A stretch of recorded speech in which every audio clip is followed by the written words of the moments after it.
করবেন, শুধু মিট করবেন। তারপরে বাইরে তো যারা ভলান্টারি হিসেবে দাঁড়িয়ে আছেন, আপনারা ভিতরে ঢুকতে পারবেন না।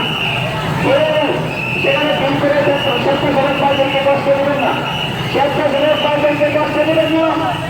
আমাদের বড় আনন্দের বিষয়, আল্লাহ রাব্বুল আলামিনের কাছে শুকরিয়া আদায় করি। আল্লাহকে আমাদের নিকট আমাদের চিরকাঙ্ক্ষিত মেহমানকে পৌঁছে দিয়েছেন। সকলে বলে আলহামদুলিল্লাহ।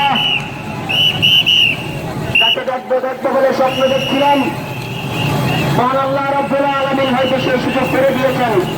মহান আল্লাহ ছাড়া এই সুযোগ কেউ করতে পারবে? একমাত্র আল্লাহ ছাড়া আর কেউ পারবে না। আল্লাহর নিকট শুকরিয়া যে মহান আল্লাহ রাব্বুল আলামিন আমাদেরকে সুযোগ করে দিয়েছেন। কেউ আসরা ভিতরে করা সকলে প্যান্ডেলে চলে আসি, সকলে প্যান্ডেলে চলে আসি। মাদ্রাসার আশেপাশে এখানে চেয়ার দেখা যাচ্ছে, এখানে শুধু আমরা গ্রাম বসবেন, এখানে চেয়ারে বসে অন্য কেউ বসার চেষ্টা করবেন না। ওলামায়ে কেরামকে আল্লাহ রাব্বুল আলামিন সম্মান দিয়েছেন।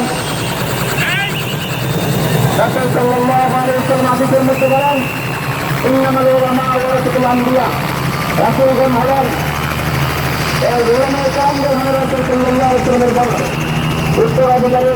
রাসূলের কোন সম্পদের উত্তরাধিকারী ছিলেন না, রাসূলের উত্তরাধিকারী হলেন ওলামায়ে কেরামগণ।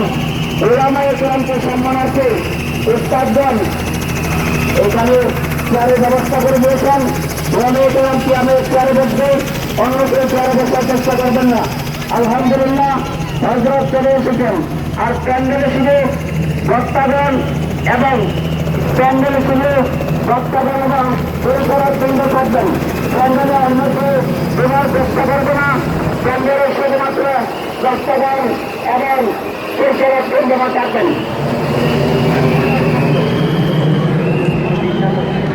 ভাই, আপনাদের পায়ে করে বলি, কেউ হযরতকে কষ্ট দেবেন না। হযরত অত্যন্ত মাঝের মানুষ, হযরতকে কষ্ট দিয়ে আপনার যে